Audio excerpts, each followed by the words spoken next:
and his place within the party and what he's doing as a party leader? First of all, when you look at the Rome Statute, Article 66, presumption of innocence. You know, everyone shall be presumed to be innocent until proven guilty before a court of law. Yeah. And the matter of regarding his impeachment is still being adjudicated in court. If regarding Gachagua case finds him guilty or finds him that the process of impeachment was duly executed, then he will not run for, he does not qualify to run for any office. But as it stands right now, regarding Gachagua qualifies to run for any office because until he is proven guilty and he has exhausted all the appeal mechanism, he still enjoys the rights under the Bill of Rights, just as any Kenyan, to vie for any office. And therefore, as he said in the US, you know, when you start leading a political movement, you start by campaigning for yourself. It would have been wrong for Rigathi Gachagua to be in the US and say that Eddie qualifies or Eddie is the front runner. He has gone to the US to sell for his candidature and to mobilize people behind his political movement. And therefore, just like any other Kenyan, and who believes in his ideologies, he starts by saying that he qualifies. And I am the second Kenyan who says that Rigathi Gachagua is a front runner in this setup. Okay. Yes, in closing, Mheshimiwa. Thank you very much, Sam. First of all, I have no idea what Rigathi Gachagua's ideologies are. I have not picked anything. No mission, no vision, nothing. No strategy is leading people to nowhere. His hope in going to US was that whatever has happened in Kenya would give a mileage, probably cause the investors to shy away, and then probably the economy to shake, and hopefully this to convince Kenyans that he's a front runner. But unfortunately, he has not given Kenyans anything that we would hold by. So I don't know what exactly they are offering. So you see, when you listen to them, one term, Ruto must go, there is nothing there. So we need to hear from them in terms of what is their strategy, what are they going to do about unemployment? What are they going to do about rebuilding this country, bringing trust to the people, joining Kenyans together as one community? What are they going to do about that? Nothing. All right. So if you have nothing, how do we follow you? My closing remark is very simple, Sam. Last year we almost lost a nation on anarchy and the things that happened. And ODM took a bold step, difficult decision, not a popular one, to join the government and stabilize it. And after stabilizing it, seriously, if you go to Marsabit today, every 10 children that are born, 5 of them die because their parents cannot be able to accept medical aid. If you go to Mandera, you'll find that there is just 40 kilometers of road when other communities are enjoying over 700 kilometers of road. I cannot talk about all of the inequality that's happening in this country. What we must invest in as a country is ensuring that there is equality and a chance that not your tribe or not where you are born defines whether you survive or thrive or not. But one Kenyanness where resources are in government can be shared by all of us. And the people like Malala, who actually nominated his own stepmother in 2007 to MCA, and also I've never been a party leader. You nominated your own stepmother. You nominated your own father as a chairman of ODM when you were still in ODM. Are people who cannot be able to run this country because they are always tribal and always looking for personal opportunities. Right. Unlike Raila, who has nominated so many people in even national politics beyond his own tribe. We were close, not introducing new matters that will require right of reply. And I take great interest in the example you just... Equality. About Marsabit and how they're still suffering. And you're using the example of joining government as ODM to... I don't know what you're saying. But I said we stabilize the government and stabilize the stomach. Diana, closing. Fellow Kenyans. First is, please, the IBC has been constituted. Take your voting card. Check on your MPs, those we need to recall. Let us exercise the constitutional power to recall. They have just flouted a Supreme Court order on CDF and passed an unnecessary amendment to entrench CDF in the Constitution, yet they're supposed to be doing legislation, oversight, and representation. To our national police officers, join the majority of Kenyans in ensuring that you deal with corruption and arrest, especially all the political leaders who are daily vandalizing and terrorizing Kenyans by stealing from us. Those are the real terrorists. Arrest them so that we finally gain stability. We are not yet stable. The political class think they are stable. Kenyans, we are far from stable, and we are suffering in many ways. Okay. Government. Let me begin with you on this one, Senator Malala. Your party leader, I mean, what's with him? Because there has been complaints that he's perpetuating tribalism, not just in Kenya, but also abroad. How do you explain that?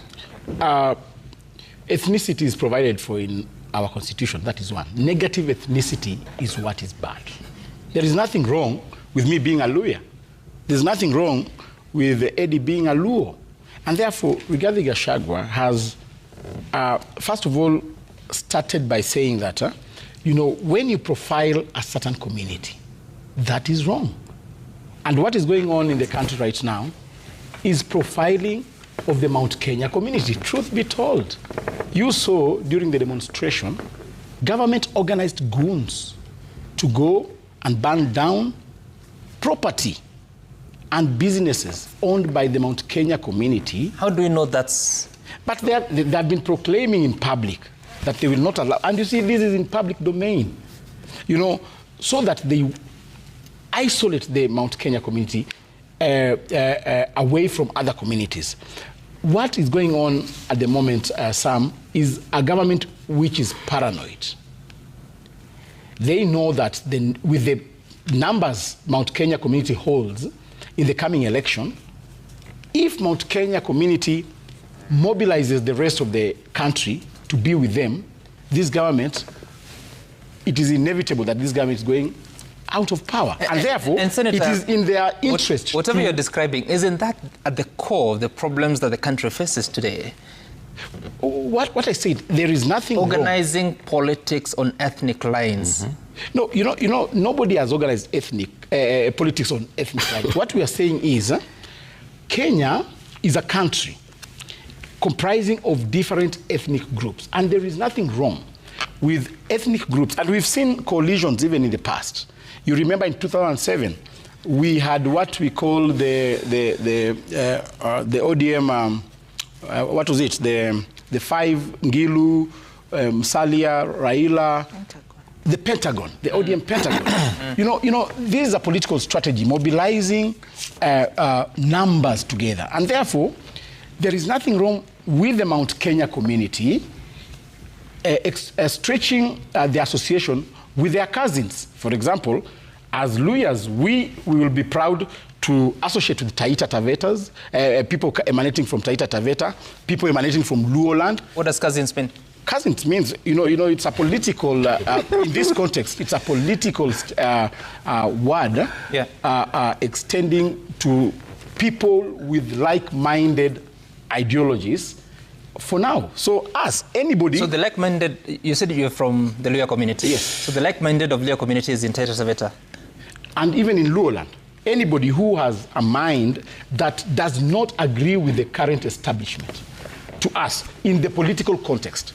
But of course, in the family setup, a cousin is a brother or sister to your aunt, or a child to your aunt or your uncle. And therefore, do not put a lot of negative energy when it comes to ethnic organization. There is nothing wrong, Sam, being identified as a lawyer. Okay. Rigathi Gachagua has done no mistake identifying himself as a Mlima. Remember when they were impeaching him?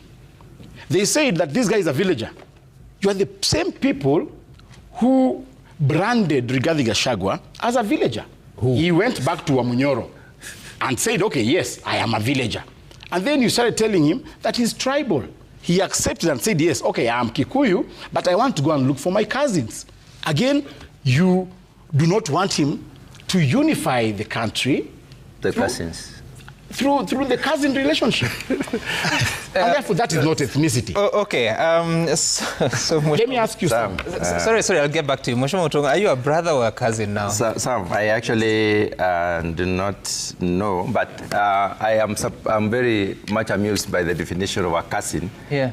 With respect to Honorable Malala. The political setup. I don't think there is any political definition of a cousin. We are talking to also students in school. People are learning English maybe for the first time. I think a cousin is a relative. And a relative, that cousin is used here to try and bring people who are related in one way or another. When we spoke as UDA and said that we have a problem with the impeached former deputy president because of his ethnic inclination, just thinking about the Mount Kenya, the mountain Kikuyu, many people thought we were not serious, that they were blaming him for nothing. But unfortunately, he has come out very clearly that he's actually an ethnically inclined person. So if he doesn't look at Kenya as at the country as Kenya, he looks at the country as Kikuyu or Mount Kenya and others. So when he went out to Kambani and then he met cousins, he was even trying to go to Western. And let's look at this tour. This tour, he has basically gone to look for Mondo Anyomba, person from the house, the Mount Kenya person, not necessarily the Meru, the Embu and the others, a Kikuyu. Now, when somebody stands and says the Kikuyus are dissatisfied, the Kikuyus have withdrawn investment, even you are not sending money now, and therefore the country is at a standstill. First of all, I would like to know what is a standstill. What's not moving? Secondly, I would like to remind all of us that when ODM as a party protested and said that we need to negate, to basically negate some of the institutions that seem to be serving the government because they were protesting in 2007 against the government, the economy suffered. But then, this was ODM, not necessarily Kikuyu. ODM is not made of Kikuyus. So honestly, when you say Kikuyus, when Kikuyus are attached, the country is collapsed. I think that's an imagination which is too trivial and too minor. And that shows the mind of this person, the person of the former impeached deputy president. That's Gachagua for you.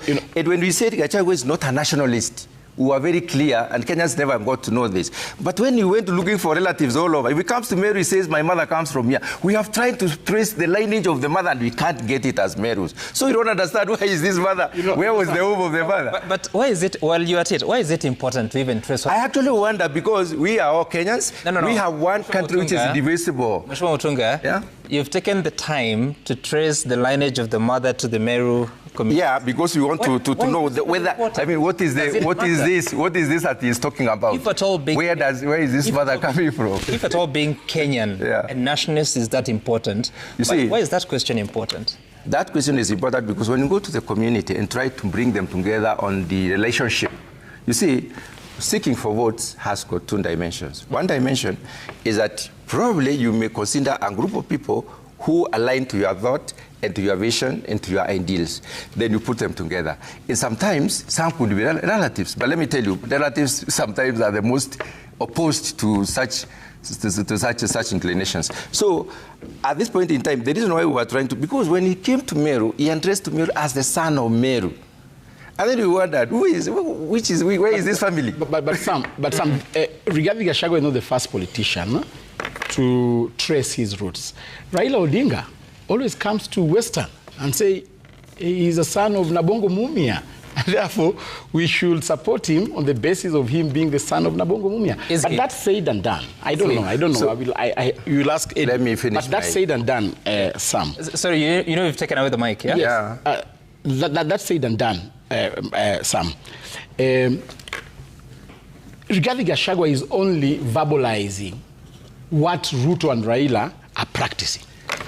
Look at the appointments of all the CEOs in Kenya. A good percentage emanates from the president's community. How many? A good percentage. You saw when I put the question in the Senate for NCIC to bring the report, almost 92 CEOs, almost 92 CEOs. Out of what? 160 something. Emanate from his community. Look at the appointments. You are the Senate in the previous term. He wasn't the president. No, but look at the level of skewedness of appointment since independence. Now, look at Raila Odinga. When he was given chance to get into the broad-based government, tell me one Kikuyu that Raila Odinga appointed.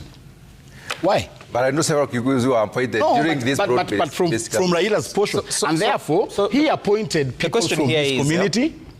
Senator Malala, Opio and I. Because the desire is to be as inclusive as possible. Yes.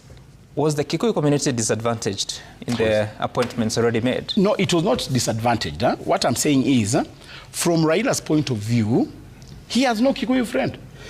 No, he only has Sam, the son. Okay. He only has the son to Oburu Odinga, qualifying to be the advisor of the president.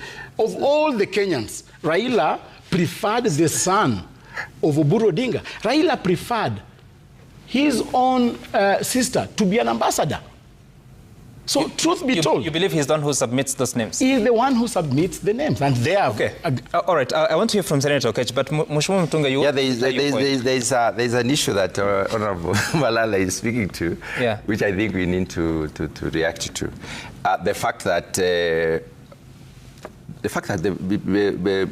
because President William Ruto is in power right now, he has discriminated against everyone else. That is not correct. If you look at the appointment, I just want to cite the top two appointments, the CSs and PSs. Mount Kenya has the most. They have many. 16 PSs, I think around 6 or 7 CSs. We have quite a number of CSs. Now, when you look at that, including a deputy president, the seat of the deputy president never moved out of Mount Kenya region. It's still there. So, in line with national broad-based, bringing together everyone on board so that we can all run this country peacefully and amicably, then the extended is hard to Raila Odinga. Bring the brother and whoever was not in the government then, most probably are the people from ODM. Okay. Because ODM is no party, those are the people probably who could have been appointed. You didn't have gone to appoint Ameru, and there are several other Ameru appointed, or Nyeri. I think it is only logical that he looks at, in my house, because we are now partnering in running this particular government, who sits in the government to represent our region. Okay. Because it's about regional. But also, Mheshimiwa Mutunga, you may recall that, sorry, Senator, that during the appointment of PSs, the very first time, 26 out of 51 were from either Rift Valley or Mount Kenya, which is more than 50%. The country has 47 counties, 8 regions, if you must use... We are still guided by our constitution, which clearly says the winner takes the decision. Again, there was appointment from all over Kenya. If you became the president today, would you appoint everyone from everywhere else and leave those people who supported you to become the president? The balancing act is quite sensitive. Now you're getting to the problem of the matter, because you're saying that the winner takes it all. No, that's the constitution, it's not me. But when 2 regions dominate the principal secretary lists, I mean, there must be a problem there. But there was an appointment from each region. Every region was represented. If you look at the 50 or so PSs who were appointed, Senator Okech, there are many other regions. How do we deal with this negative ethnicity? Because in 2 years' time, we have an election. Already the mobilization that is going on looks like it's on the ethnic lines. Or should we just bite the bullet and say, this is who we are? First of all, Sam, I hope that that you'll be a neutral host. What is your answer? With a lot of respect, right? Because when we come to these shows, I will not say what you want to hear. I'll say what I've come here to say. Yeah. If it doesn't please you, that is fine. Yes. And also in terms of time, already taking 6 minutes.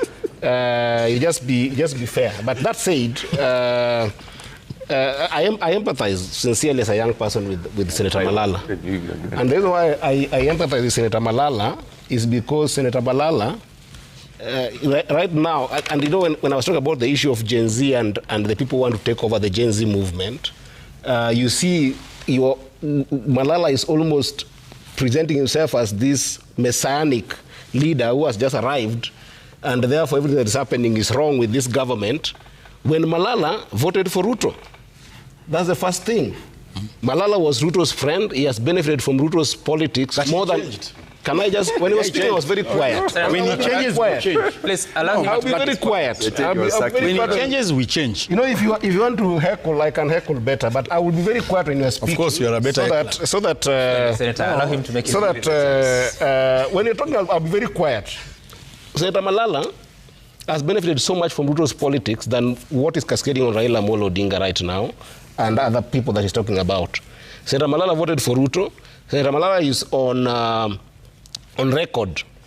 He started his politics as ANC member and actually SG of ANC.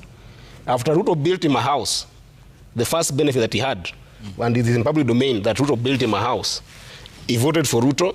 He convinced his party leader at that time, Mudavadi, to go and join Ruto in politics. After they got into power, Senator Malala was also SG of UDA. Is the big problem that is the one who gave us this big problem that we're solving right now. You remember, I came on this TV with you, Sam, 2022, 2023, when Senator Malala was sitting here when I was arguing the case of these PSS that were from dominant tribes, and I was talking about them about PSS and CSS to be a neutral ground for everybody in the country, even make 2 per as many tribes as can get. Senator Malala was opposed to it. Senator Malala supported 52 CAS, remember, we were with you in this show, Sam, CAS that were unconstitutional and they were burdensome to the government that we were having at that time. So everything that is wrong that has come to this country, it is Senator Malala was brought to us well. But I've changed. And that is why you cannot change like that. Run away from the How you prayed for the negative. In fact, I wish that when you were in church last Sunday, you could have asked to be prayed for. Because you have not changed your bad manners of making sure that this... Calm down.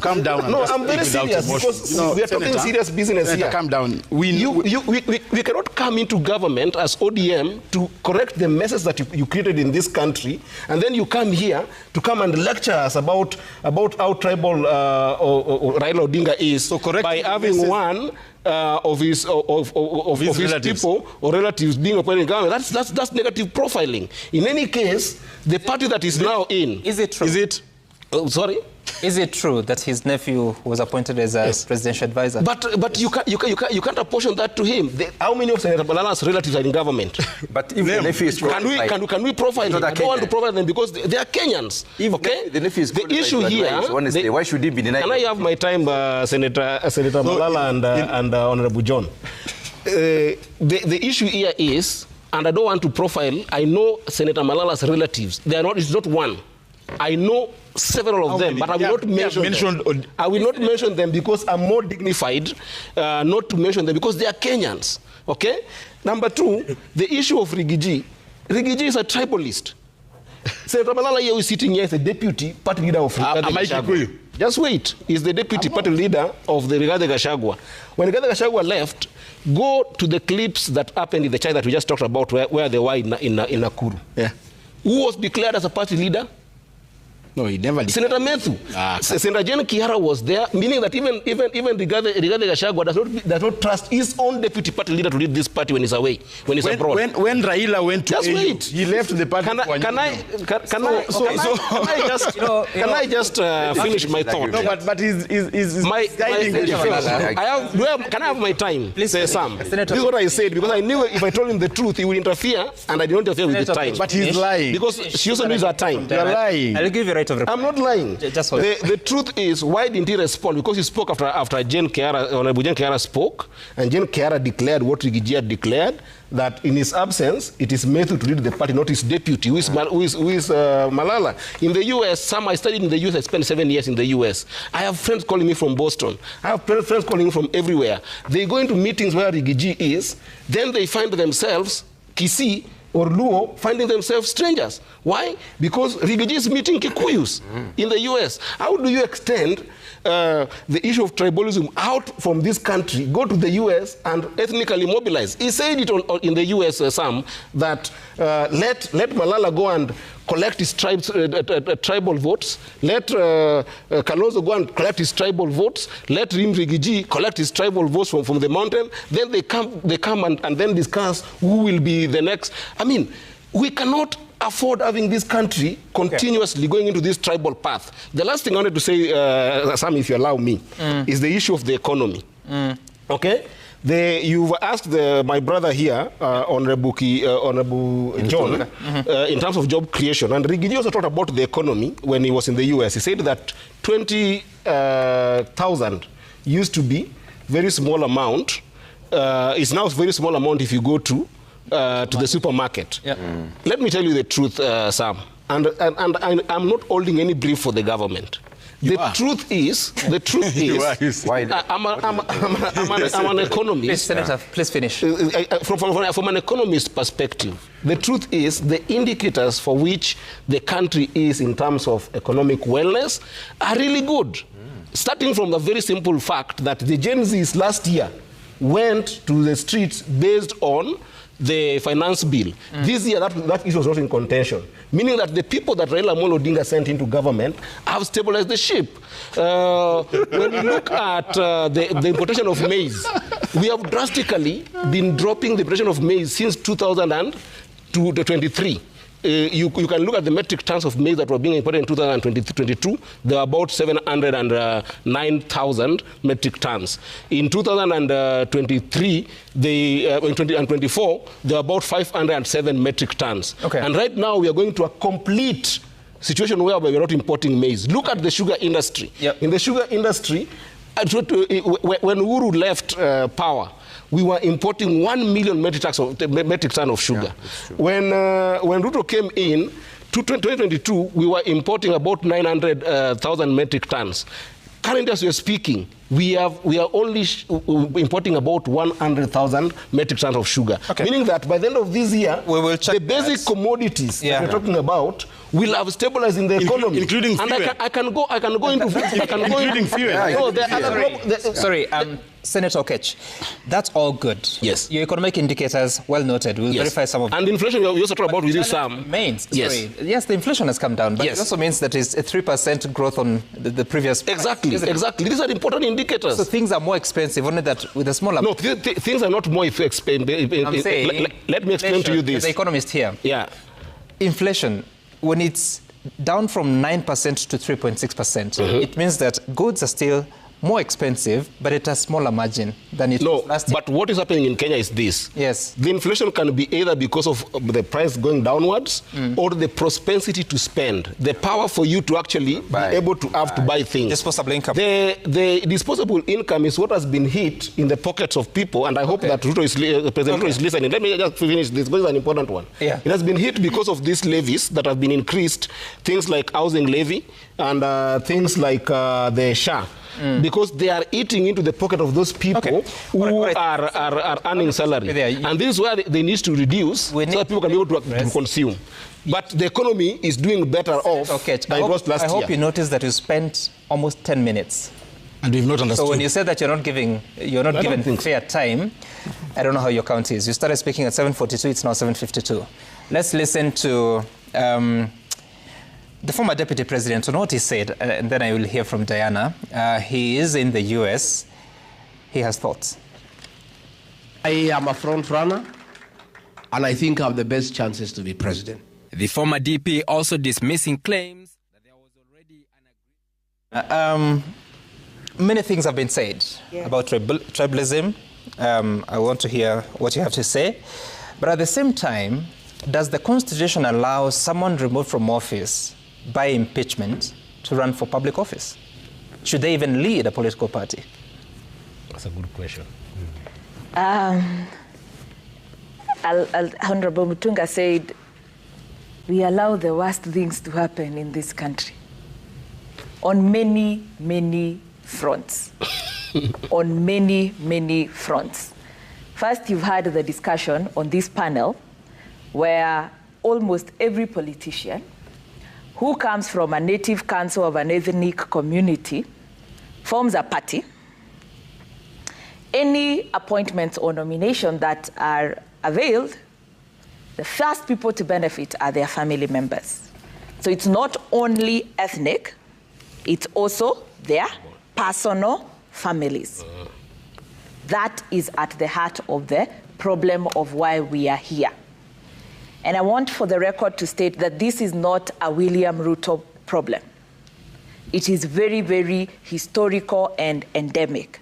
It was there under Uhuru Kenyatta, it was there under Mwai Kibaki, Daniel Moi, and Jomo Kenyatta. Mm-hmm. The former DP also... Let's carry on. The problem of ethnicity takes away merit. I am a Kikuyu, Sam. I am paying taxes. I am not boycotting the government, and I doubt that my KRA returns are filed as based on my ethnic identity. They are based on my KRA PIN. It is also important as we move forward to keep listening to what Kenyans are saying. When we gave ourselves the Constitution 2010, we had hoped that cabinet appointments would be on the basis of merit, and at that point, we will not be discussing ethnicity. There is definitely a place for diversity and inclusion. Mm-hmm. It is not a secret that is in this country, we have Kikuyu and Kalenjin privilege in government. Mm. They have ruled us over and over again, and they are political, not all of them. Because the problems that a Kikuyu has in a certain village in Nyeri is the same problem that people have in Migori. When we say that we have a problem with the economy, banks are not lending. It is not that one community is the one that requires access to credit the most. So if only we can finally hate what the colonialists made us do, go to ethnic places and hope that our ethnic identity will give us an undue advantage over others. Until we get rid of that, it is very clear that most of the people who want to get political power is to protect their own as opposed to building a nation. Mm-hmm. For that reason, I hope as people who do not have votes in this country go to pick votes, please do away with anybody who is taking us to ethnic mobilization, who is taking us away from merit, everybody. Secondly, can a deputy president who was impeached or any leader who was impeached vie for political office? The court ruled that if that impeachment has not been contested in a court of law, and where it has been contested, it has also been upheld. Upon that conclusion, they cannot vie for political office. Okay. But for this one, the former deputy president has a case. But if I was to read the chapter 6, ethical leadership, where there are doubts, and one thing nowadays I like about Rigiji, nowadays he's really honest. He shocks us with what they did in government. What they did. Because at that point he was part of the government. But when you listen to all that, I hope there are many leaders, how judicial officers recuse themselves from taking matters. I hope there are leaders who will allow children who have been raised better to lead this country.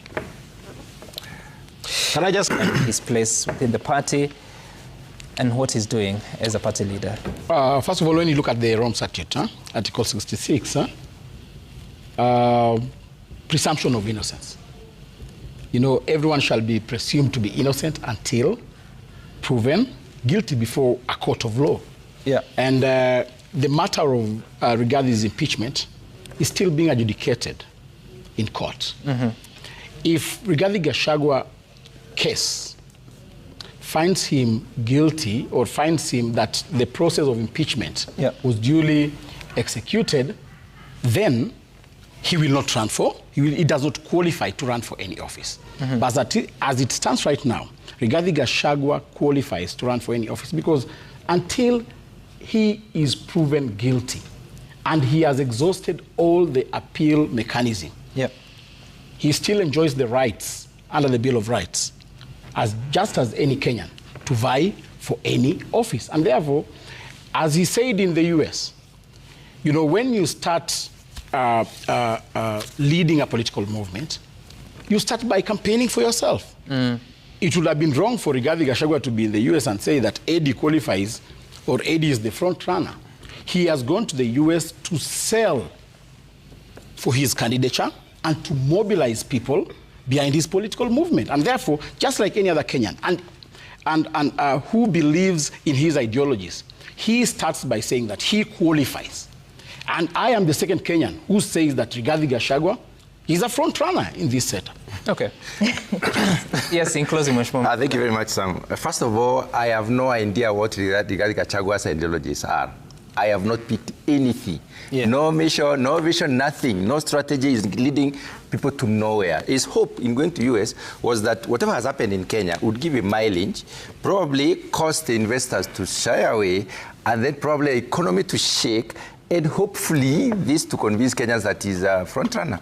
But unfortunately, he has not given Kenyans anything that we want to hold by. So I don't know what exactly they are offering. So you see, when you listen to them, one term, Ruto must go, there is nothing there. So we need to hear from them in terms of what is their strategy, what are they going to do about unemployment, what are they going to do about rebuilding this country, bringing trust to the people, joining Kenyans together as one community. What are they going to do about that? Nothing. All right. So if you have nothing, how do we follow you? My closing remark is very simple, Sam.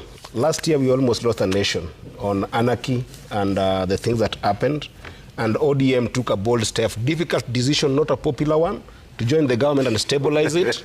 And after stabilizing it, seriously, if you go to Marsabit today, every 10 children that are born, 5 of them die because their parents cannot be able to accept medical aid.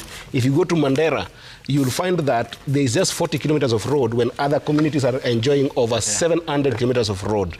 I cannot talk about all of the inequality that's happening in this country. What we must invest in as a country is ensuring that there is equality and a chance that not your tribe or not where you are born defines whether you survive or thrive or not. But one Kenyanness where resources are in government can be shared by all of us. And the people like Malala, who actually nominated his own stepmother in 2007 to MCA, and also I've never been a party leader.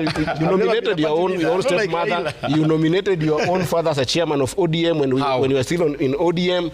Are people who cannot be able to run this country because they are always tribal and always looking for personal opportunities. Right. Unlike Raila, who has nominated so many people in even national politics beyond his own tribe. We were closing, not introducing new matters that will right of the pie. And I take great interest in what the example you just equality about Marsabit and how they're still suffering. And you're using the example of joining government as ODM to, I don't know what you're saying. But I said we stabilize the government and stabilize the stomach. Closing. Fellow Kenyans. First is, please, the IBC has been constituted. Take your voting card. Check on your MPs, those we need to recall. Let us exercise the constitutional power to recall. They have just flouted a Supreme Court order on CDF and passed an unnecessary amendment to entrench CDF in the Constitution, yet they're supposed to be doing legislation, oversight, and representation. To our national police officers, join the majority of Kenyans in ensuring that you deal with corruption and arrest, especially all the political leaders who are daily vandalizing and terrorizing Kenyans by stealing from us. Those are the real terrorists. Arrest them so that we finally gain stability. We are not yet stable. The political class thinks they are stable. Kenyans, we are far from stable, and we are suffering in many ways. Okay.